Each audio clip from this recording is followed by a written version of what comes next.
نام آج کل بہت زیادہ مشہور ہیں اور بہت سارے لوگ اس نام کے بارے میں پوچھتے ہیں کہ کیا یہ نام رکھنا درست ہے۔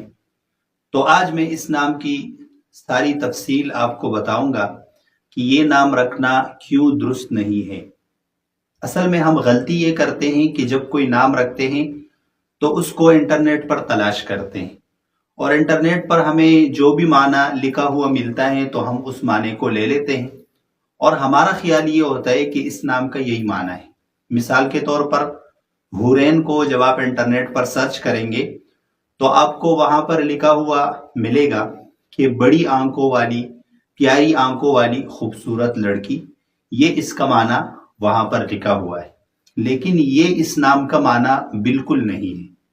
آپ تحقیق کریں، آپ درست معنی تلاش کریں، کسی عالم سے پوچھیں، یا اگر انٹرنیٹ پر تلاش کرتے ہیں تو اس جگہ پر جا کر تلاش کریں جہاں پر ناموں کے درست معنی لکھے ہوتے ہیں۔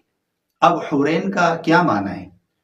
تو قرآن کریم میں حور کا لفظ جنتی عورتوں کے لیے استعمال ہوا ہے۔ بہت ساری جنتی عورتیں ہو تو ان کو حور کہتے ہیں، یعنی حور جو لفظ ہیں یہ جمع ہے۔ حور بہت ساری جنتی عورتیں، اور اس کا مفرد آتا ہے حورا، یعنی اگر ایک جنتی عورت ہو تو اس کو حورا کہتے ہیں، اور اگر بہت ساری جنتی عورتیں ہوں تو ان کو حور کہتے ہیں۔ حور جمع ہے۔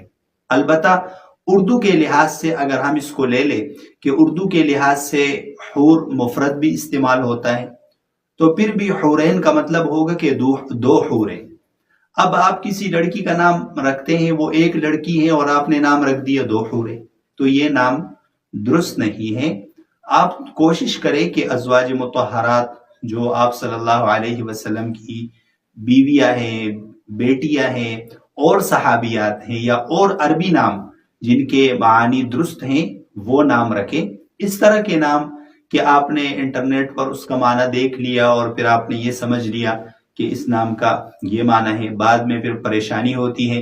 بعد میں جب پتہ چلتا ہے تو پھر ہم لوگ ماننے کے لیے بھی تیار نہیں ہوتے کہ اس نام کا معنی درست نہیں ہے۔ تو حورین نام رکھنا یہ درست نہیں ہے، کیونکہ یہ کسی بھی طرح سے درست اس کا معنی نہیں بنتا۔